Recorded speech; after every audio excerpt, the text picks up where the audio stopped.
అంతా విద్యార్థులే ఉన్నారు కాబట్టి ఒక్క మాట చెబుతున్నా, దయచేసి పెద్దలు మరోలా అనుకోకండి.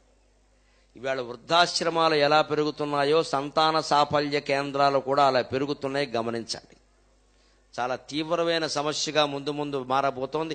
భారతదేశ భవిష్యత్తును దృష్టిలో పెట్టుకుని నేను చెబుతున్నా, సంతాన సాఫల్య కేంద్రాలు పెరుగుతున్నాయండి ఈ దేశంలో. ఎందుకండి? ఒక సంతాన సాఫల్య కేంద్రం నడుపుతున్న భార్యాభర్తలు ఇద్దరు వైద్యులు నాకు చెప్పారు స్వయంగా, అయ్యా మీరు ఇది చెప్పి పుణ్యం కట్టుకోండి బాగుంటుందని.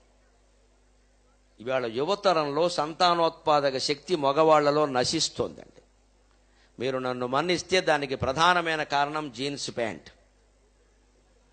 దీని వెనకాల ఉండే శాస్త్రీయత చెబుతాను, దయచేసి మరోలా అనుకోకండి. పురుషులకి వీర్య కణాలు ఎక్కడ తయారవుతాయో తెలుసు. ఆ కణాలు రెండింటికి, ఆ బీజాలకి ఎక్కువ వేడి అందకూడదు, అవసరమైన వేడి అందాలి. భగవంతుడు ఎంత గొప్పవాడంటే నిజంగా పురుష శరీరంలో ఆ నిర్మాణం చేశాడండి. జ్వరం వచ్చినప్పుడు ఎప్పుడైనా పురుషులు పరిశీలించుకోండి, ఖచ్చితంగా 2 బీజాలు కిందికి వచ్చేస్తాయండి. ఎందుకంటే ఆ 104 డిగ్రీల వేడికి తట్టుకోలేవు. లోపల సంతానాన్ని ఉత్పత్తి చేసే బీజ కణాలు చచ్చిపోతాయి. ఆ వేడికి తట్టుకోలేక సహజంగా కిందికి వచ్చేస్తాయండి. మళ్ళీ చలేసింది అనుకోండి, ఈ చలికాలం కాస్త చలి ఎక్కువగా ఉందనుకోండి, అప్రయత్నంగా 2 పైకి వెళ్ళిపోయి బిగుసుకుపోతాయండి. అంటే వేడి కావాలి. వేడి వచ్చినప్పుడు కిందికి దిగడానికి, వేడి అందుకుందుకు పైకి ఎదగడానికి సహజమైన ఏర్పాటు మానవ శరీరంలోనూ చేసి సృష్టి నిర్మాణానికి కల్పన చేసిన భగవంతుడికి ఎన్ని వేల నమస్కారాలు చేయాలి మనం. ఇవాళ జీన్స్ ప్యాంట్ కారణంగా, లోపల కడ్రాయల కారణంగా బిగించేస్తున్నారు. అయిపోయింది, ఇంకా సంతానం కలిగే అవకాశం లేదు. నన్ను మన్నించండి. యువతరం ఈ కడ్రాయర్లు, ఈ జీన్స్ ప్యాంట్లు, పైగా వీళ్ళ బండి విచిత్రంగా ఉంటుంది, మోటార్ సైకిల్. అది ముందు ఇలా ఎత్తుగా ఉంటుంది, అంటే ఇంకాస్త బిగింపు. పోనీ ఇదివరకులా స్కూటర్ వాడితే కాస్త ముందు కూర్చుంటే కాస్త గాలి తగిలే అవకాశం ఉంది. అది కూడా ఇప్పుడు ముందో పెద్ద పెద్ద బండరాయలాగా. అటువంటి బండే కావాలి. అపాచీ అంటాడు వీడు. అదేదో అప్రాచ్యం. అపాచీ ఇంగ్లీష్ మాట, అప్రాచ్యం తెలుగు మాట. అపాచీ బండి వాడినా, ఇటువంటి వస్త్రాలు లోదుస్తులు ధరించినా, జీన్స్ ప్యాంటే ఎప్పుడు రాత్రి పడుకునేటప్పుడు కూడా అదే వేసుకుంటున్నారు. చాలా దారుణం అండి అది.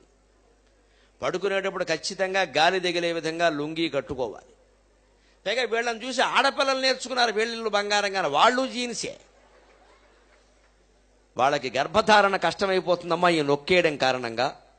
వీళ్ళకి అసలు సంతానోత్పత్తి కణాలే నశిస్తున్నాయి. సంతాన సాఫల్య కేంద్రం డాక్టర్లు భార్యాభర్తలు ఇద్దరూ నాకు చెప్పి, అయ్యా మీరు సామాజికమైన విషయాలతో వ్యాఖ్యానం చేస్తారు, మరెవరికైనా చెబితే ఇలాంటివన్నీ సభలో ఎందుకండి అంటారండి, మీరైతే చెప్తారు, మీకు సమాజం మీద ప్రేమ ఉంది చెప్పండి అంటే, నా పని అదమ్మా, నేను చెబుతానని చెప్పాను నేను ఖచ్చితంగా. ఇది ఆలోచన చేయండి. క్షేమం కోరి చెబుతున్నాను ఖచ్చితంగా. నేను 2 పిల్లల తండ్రిని. నేను ముందు ఇంటికి రాగానే నా కొడుకులిద్దరికీ చెప్పాను. వాళ్ళిద్దరూ, నాన్నగారు ఇంతవరకు మాకు ఆ విషయం తెలియదు, ఎవరూ చెప్పలేదు, నాకు తెలియదురా చేస్తే చెప్పేవాడు అన్న. అందులో ఒక కొడుకు వెంటనే జీన్స్ మానేస్తానని చెప్పాడు. రెండో వాడు కొంచెం టైం అడిగాడు. ఎందుకంటే వాడికి ఇష్టమైనవి ఏవో ఉన్నాయి, అవి కాస్త తొడిగేసి నేను తర్వాత పోన్లేరా పర్వాలేదు ముందు విన్నావు చాలే అన్న. మీరేం వేషం వేశారు అనేది ఏం సంబంధం లేదమ్మా, దాని వేషాన్ని బట్టే ప్రవర్తనలు ఉండవు. ఏ వేషం వేసినా బాగానే ఉంటారు, ఎంత మంచి వేషం వేసినా బాగా ఉంటారని ఏం చెప్పలేం, దాన్ని బట్టి ఉండదు. కానీ శారీరకంగా జరుగుతున్న నష్టం చెబుతున్న ఈ యువతను. పైగా మీరంతా తర్వాత సాఫ్ట్వేర్ ఉద్యోగాల్లో చేరుతున్నారు సుమారుగా, కాల్ సెంటర్లో కానీ ఇంకో చోట. ఇక్కడ కాన్వెంట్లో గంటలు కూర్చున్నారు. మీరు కూర్చున్న చోట ఎప్పుడైనా చదివే విద్యార్థులు 6-7 గంటల వరుసగా కూర్చున్నాక మీరు కూర్చున్న చోట చేయి పెట్టండి, అది వేడిగా ఉంటుంది. కారణం ఒంట్లో వేడి కిందికి దిగింది. మరి సాఫ్ట్వేర్ ఉద్యోగాల్లో గంటలు కూర్చుంటూ ఉంటే ఏమాత్రమైనా బీజ కణాలు ఉంటే ఆ వేడికి చచ్చిపోయాయి. ఇంకా సంతానాలు ఎలా కలుగుతాయండి? పూర్వం పల్లెటూళ్ళలో ఉండేవారు, పంచెలు ధరించేవారు. ఈ డ్రాయర్ అనే మాట ఇంగ్లీషు, దానికి తెలుగు మాట లేదు అసలు. ఎందుకంటే వేసేవాళ్ళు కాదు, శుభ్రంగా గాలి తగిలేది. ఆడవాళ్ళకి మగవాళ్ళకి ఎటువంటి ఇబ్బంది లేకుండా. పొలం పని ఏదైనా వస్తే ఆ పంచి కాస్త పైకి గట్టేవారు, లేకపోతే పంచి కిందకి తీసేసేవారు. అందుకే శుభ్రంగా ఒక్కొక్కళ్ళకి 10 మంది పిల్లలు కలిగారు. అంతా గుణపాలు లాంటి పిల్లలే కలిగారు శుభ్రంగా.